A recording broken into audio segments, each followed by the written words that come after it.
네, 시청자 여러분 안녕하십니까? 포텐셜TV 황인성입니다. 네, 안녕하세요. 김고루입니다. 네, 굉장히 오랜만에 이렇게 찾아온 것 같은데 오늘 주제는 설탕과 관련된 이야기를 해보려고 해요. 최근에 설탕 가격이 정말 말도 안 되게 상승을 하면서 많은 소비자들이 체감을 슬슬 하고 있는 것 같아요. 마트에 보면 설탕도 판매량이 굉장히 늘어나고 있다. 사재기하는 사람들도 늘고 있다. 약간 이런 추세가 되는데 일단 설탕에 대해서 얘기를 해보려고 하는데 설탕 하면 어떤 생각이 드세요? 일단 카페도 운영도 하고 계시니까.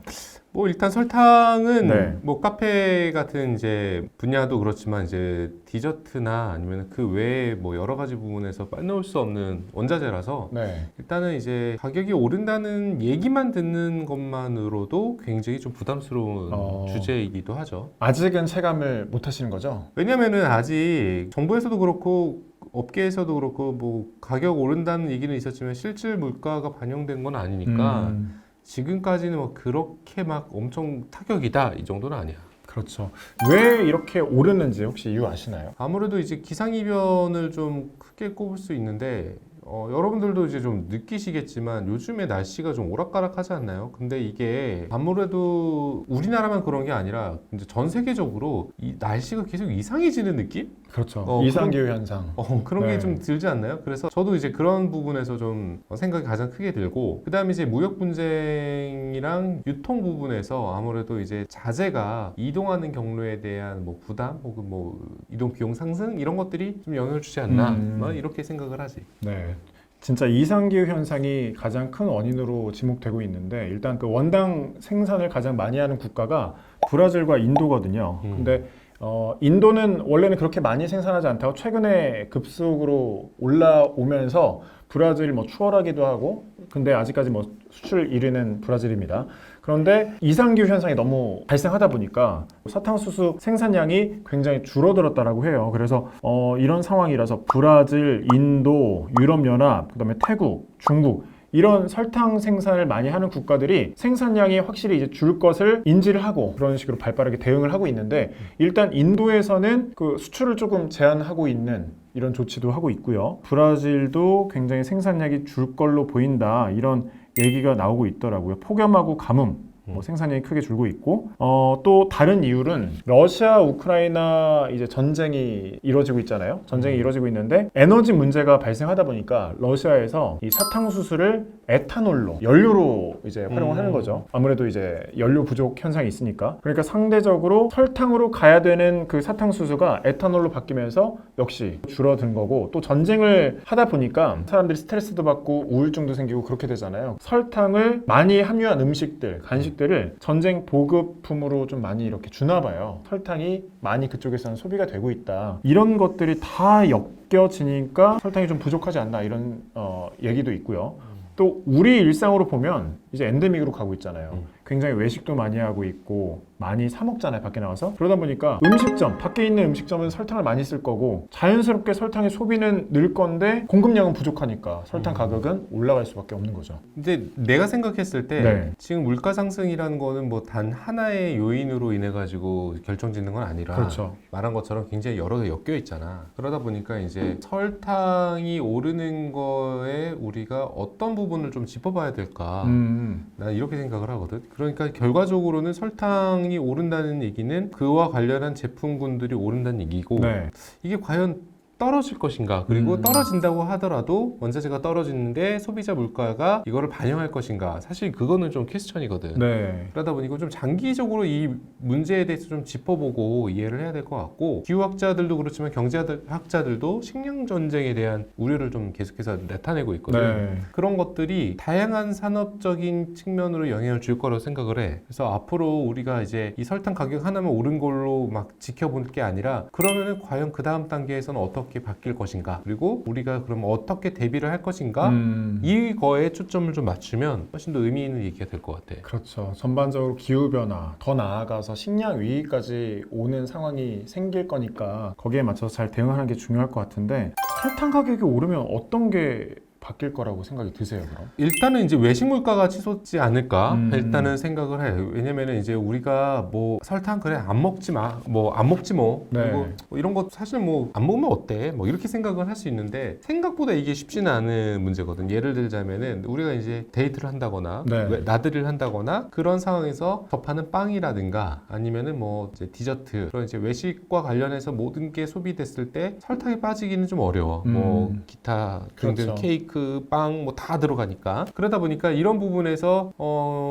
우리는 체감상 뭐 3,000원짜리 사든 3,500원짜리 사든 큰 차이는 아니라고 느낄 수 있지만 실제로 느껴질 때 10%, 15%, 20% 오르는 거는 굉장히 순식간이거든. 그러다 보니까 이런 외식 물가가 치솟지 않을까 이런 생각이 들고 또 하나는 이제 자영업자 부담이 좀 늘어나지 않을까 네. 생각을 해. 그러니까 이와 관련해서 설탕을 쓰는 모든 자영업자들은 기존의 제품 가격은 고수를 해야 되는데 거기에 이제 원자재는 오르는데 이걸 반영하냐 안 하냐 이랬을 때 반영하면은 좋은데 또 반영하면은 경쟁력이 좀 약화되거든. 그런 네. 것들이 전반적으로 영향을 줄 거라고 생각을 하지. 네, 설탕 가격이 꾸준히 오르다가 떨어지는 시기가 있었어요.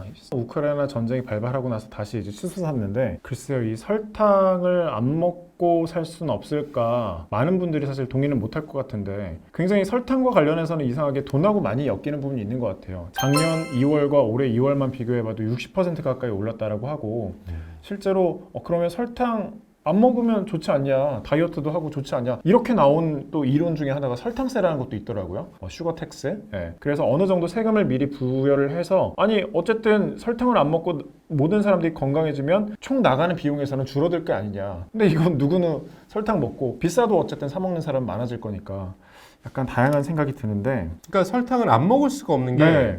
기본적으로 빵에도 들어가고 뭐 과자에도 들어가고 근데 가장 많이 들어가는 부분이 이제 제빵 쪽이거든. 그러다 보니까 실제로 설탕을 안 쓸 수가 없어요. 많이 들어가요, 빵에? 어느 정도 일정 수준 이상은 들어가지. 어. 이제 디저트랑 빵을 구분짓는 것 중에 하나지만 그렇다고 한들 우리가 아유 뭐 설탕 안 먹지 뭐 설탕 안 넣는 제품들로 뭐 하지 뭐 사실 소비 심리라는 게 그런 게 쉽지가 않거든. 네. 강제 다이어트 내가 진짜 돈이 막 떨어져서 그런 게 아니라 아까 말했지만 3,000원짜리인데 어느 순간 3,500원이 되어 있어. 아이 뭐 500원 더 쓰지 뭐 약간 이런 생각을 하니까 실제로 이 부분에서 피할 수가 없는 게 사실 이제 이 물가와 관련된 부분인 것 같아. 네, 그렇죠. 물가 이제 계속해서 올라갈 것 같아요. 뭐 최근에 보면 레스토랑 같은 경우도 가격을 계속해서 줄줄이 인상하고 있고 더 좋은 재료를 쓰겠다. 아니 우리는 좀 더 나은 환경에서 좋은 재료를 쓰기 때문에 올렸다라고 그동안 핑계를 댔지만 이번엔 너무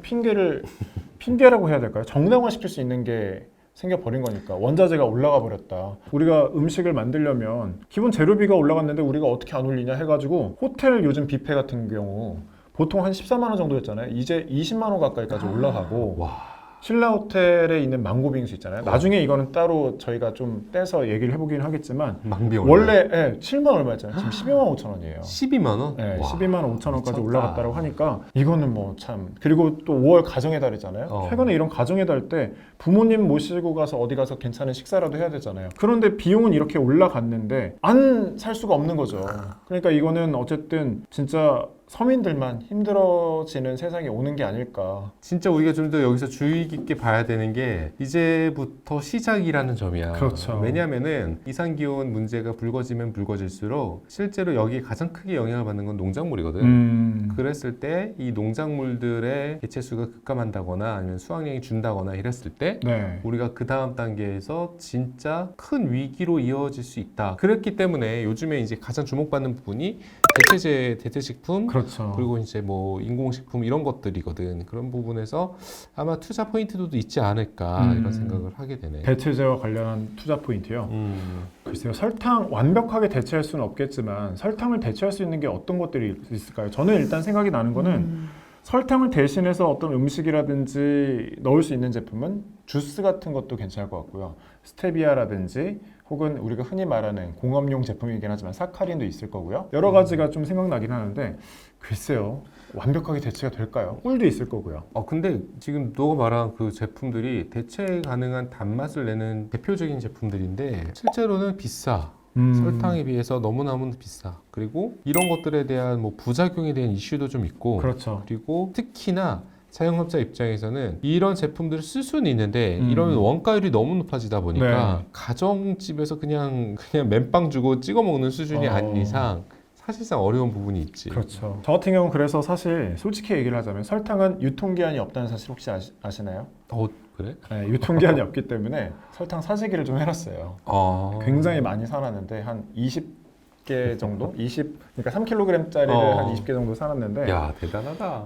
몇 년 두고 먹어야죠. 네, 설탕 가격이 오를 수가 있으니까. 근데 이게 현실적으로 이거는 뭐 개인적으로 사람들이 할 수 있는 최선의 방법일지는 모르겠지만 근본적으로 언제 떨어지는지가 사실 중요하잖아요. 그래서 지금 상황을 보면 브라질 같은 경우도 사탕수수가 한 12월 정도에 수확이 된다라고 하면 공장 가까이 있으니까 바로 이제 설탕으로 생산을 하고 풀려지는 기간에 또 시간이 있을 거 아니에요. 그러면 적어도 내년 정도는 돼야 그 새로 그 생산이 되는 설탕이 반영이 된 가격들이 이제 시장에 풀릴 텐데 그러면 내년까지는 일단 비싸다. 고점을 찍는다. 이거는 약간 좀 염두에 둬야 되는 게 아닐까 싶은 생각이 그 들고요. 여기서 중요한 게 네. 뭐냐면은 그러면은 이게 사이클이 4개월에서 6개월 단위로 해가지고 가격이 반영된다면 그렇죠. 계약을 보통 그렇게 우리나라에서 지금 언제 가격이 반영될 거냐를 놓고 봐야 될 것 같아. 그랬을 때 내가 지금 그때 작년 12월쯤 해가지고 이제 형성된 물가가 이제 한국에 도착해가지고 그 다음에 그 4개월 동안 이제 그 금액대로 누적되어 있던 것들을 다 소진하고 난 다음이면 그러면 우리나라 입장에서 이게 이제 원자재로서의 기능을 하기에 금액을 산정할 때는 최소 내가 생각했을 땐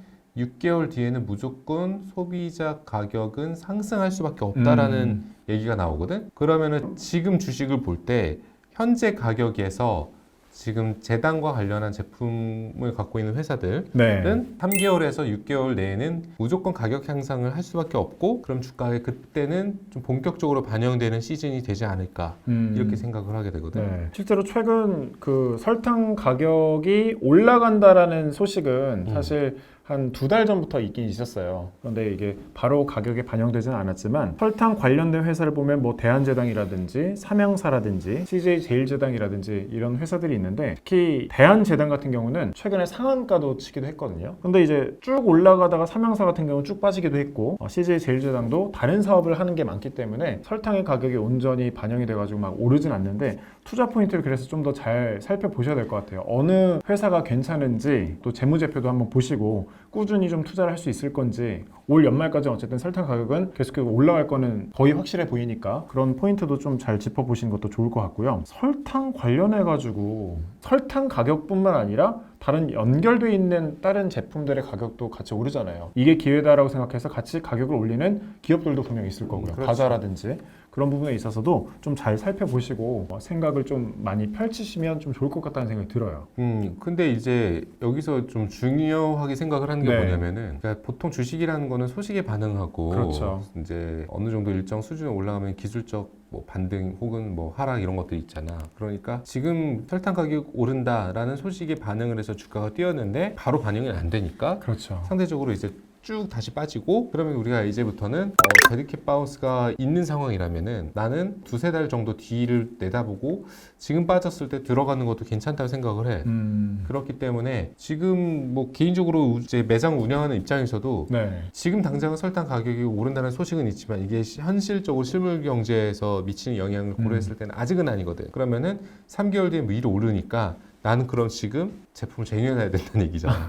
그렇게 될 수밖에 없는 것 같아. 여러 가지 달라지는 부분이 있을 거니까 또 미래의 식량 위기는 거의 올 게 확실해 보이잖아요. 그래서 설탕 같은 경우도 설탕을 제조하는 회사뿐만 아니라 원당과 관련된 회사도 좀 관심 가져보는 것도 포인트가 될 수도 있겠다 싶은 생각이 드네요. 그러니까 제품들이 우리가 이제 알고 있는 곡물류, 쌀, 밀, 보리 뭐 이런 것들부터 시작해가지고 네. 설탕이랑 기타 이제 원자재 관련한 제품들, 특히 먹는 거 관련해서 제품들이 지금부터는 식량 주권을 위해서 움직일 수밖에 없지 않을까 이런 생각을 하게 되고 이게 결과적으로는 자국 내의 농업 보호 정책이랑 그리고 대체재를 빨리 육성하기 위한 방식이라든가 그리고 뭐 여기 이 문제를 해결하려는 스타트업이라든가 이런 부분에 대한 사회적 이슈나 관심사가 굉장히 쏠릴 거라고 생각을 하기 때문에 아마 이 방송을 보시는 분들도 지금 설탕 가격 오르네 빨리 그러면 설탕 좀 쟁여놔야겠다가 아니라 그러면 지금 설탕부터 시작해가지고